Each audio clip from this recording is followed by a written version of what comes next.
I think these are people who even are against the state. I don't think, like that journalist whom I saw being operated in the eye, I don't think the person who did it loves his government. Because they are destroying the image of the government. Some overzealous people. I really ask myself, what would provoke you to get a journalist and you hit them? I saw pictures which my eyes couldn't tolerate. And, so, Honorable Bahati, are you, let's first get a response. I will allow you. Last week, Mr. Speaker, you are not here. We committed, first and foremost, we sent our sympathies and apologies for what happened to the journalists. And today I was speaking to the members of the family, together with the MP for Wakiso. And from here, I'm also going there to check on them on behalf of government. We stated last week that there is no state-sponsored violence in these elections, that the state has not sanctioned this, and people who are doing it, harming people in elections, should be brought to book. And we requested the Minister of Internal Affairs to follow up on this issue. So we are doing what we can as government to ensure that people enjoy the freedom ushered in by the National Resistance Movement. They elect their leaders in a free environment, and therefore we shall continue to guard against this violence so that people can elect their leaders in a free and fair environment.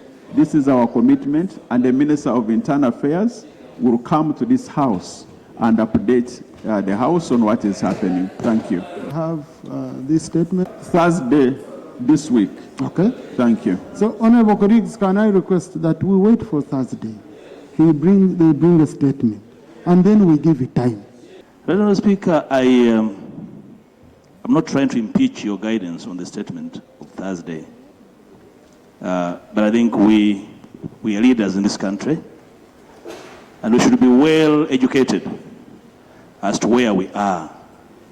And I saw my very honorable brother, the Honorable Bahati, very constrained to no end, trying to hazard an explanation.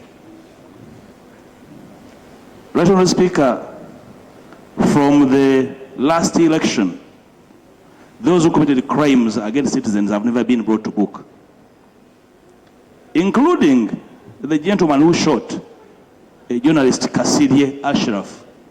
He's well known, well documented. Kasirye is exiled in the US. The gentleman who shot him was promoted. So we have to speak to ourselves, probably put a big mirror in our faces and agree as to what we are dealing with. I am very sure the minister will come and make the usual statements. The Kawempe by-election is a rehearsal of hard times ahead of us. And I pray I will be around, Right, Honourable Speaker, to remind this House and the honourable members acquainting with violence and state violence that it will not help anybody. So whatever comes on Thursday, there is no rational explanation as to the presence of the military in a by-election.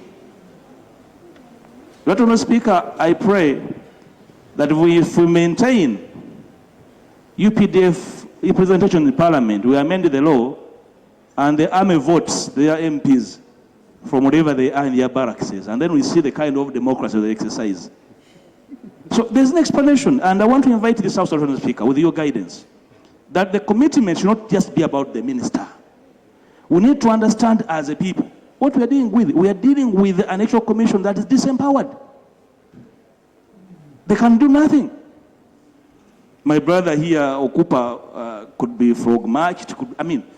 You'll be frog-marched. You'll be beaten. You'll be disabled. The pretense must stop. If we are intentional on building a democracy, we must speak to what we are dealing with. If you don't want elections, do away with them and rule by martial law. So there's no pretense about statements.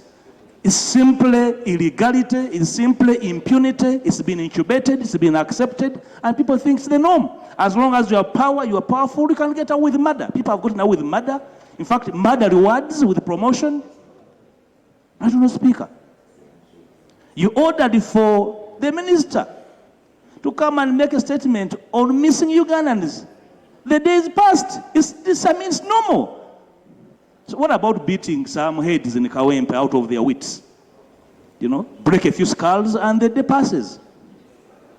It's become normal. And the House of Parliament, they're supposed to be the firewall of the country, is looking on and lamenting. So, National Speaker, I am not waiting for the Thursday statement because I know it's business as usual. They will look at you. In fact, they think they will even sneer at the Speaker. The Speaker will do nothing unless all of us, from both sides of the aisle, say, stop this. This is our country. We shall have ourselves to blame, I'm afraid. Thank you, Attorney Speaker. Thank you. Right Honorable Speaker, two of your MPs, that is Honorable Mwadanku Nyingi of Chadondo East and Honorable Derek Nyeko of Machindye, are being held Right Honorable Speaker, since yesterday. Right Honorable Speaker, yesterday I was part of a public meeting in the by-election campaigns of Kawempe North. Right Honorable Speaker, as a member of NUP. In that meeting, Mr. Speaker, I was with Honorable Abdallah Chwanka, who was dressed in a red attire, Right Honorable Speaker. Soon after the meeting, Right Honorable Speaker, Right Honorable Abdallah Chwanka was arrested, and eventually he was released on bond. And when I read the police form, the bond form, the offense that was provided for on that bond form was that he had been charged of an offense related to a uniform. And the Right Honorable Speaker, even the two MPs now who are being held by police were also arrested in similar circumstances, Right Honorable Speaker. The procedural matter I want to raise, Right Honorable Speaker, because you are charged with the welfare of your MPs, and of course, what happens to our MPs, even in some circumstances, also happen to our constituents, Right Honorable Speaker. And I don't know, as a whole procedure, if the government has informed this House, all authority, all under any written law, that a red attire is now a uniform of a certain organization or a board of government that is supposed to be held in a preserve for them. And once you are arrested, dressed in it, you are aligned before court, or you are held for several hours in detention. Some people have been beaten. Right Honorable Speaker, I raise this because these are people who should be here representing their constituents. But now they are being held by police just because they were found putting on a red attire.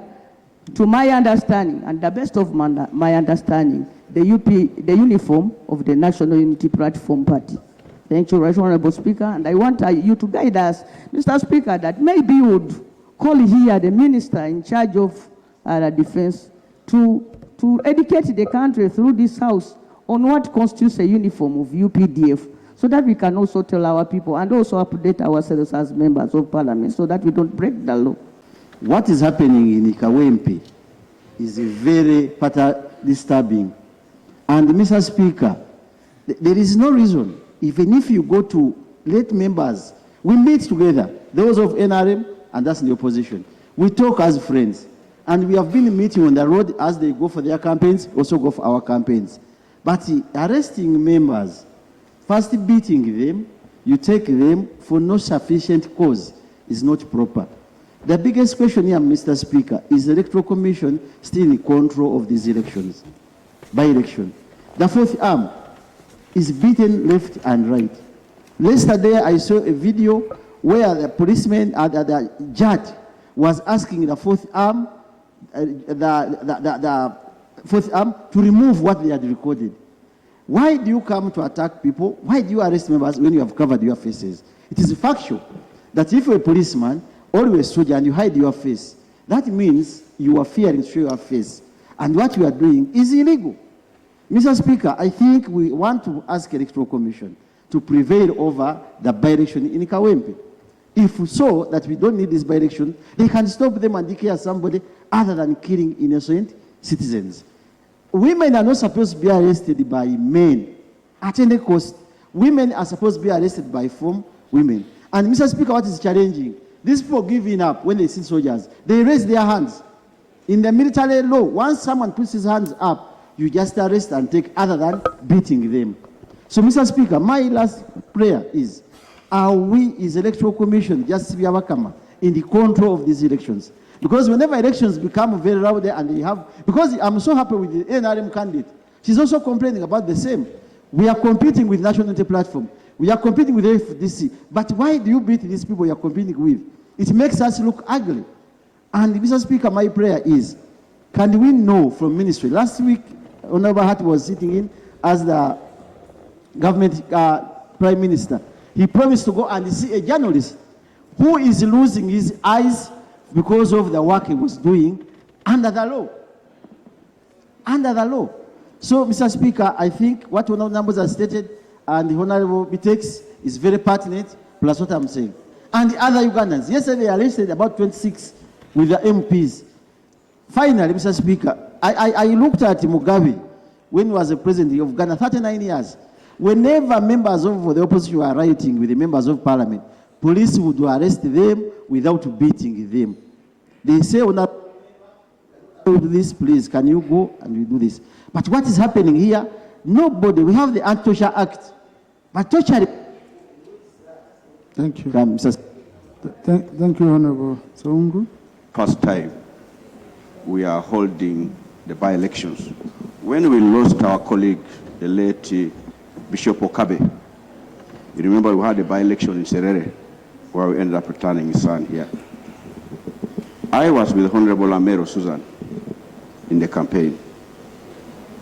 I was arrested.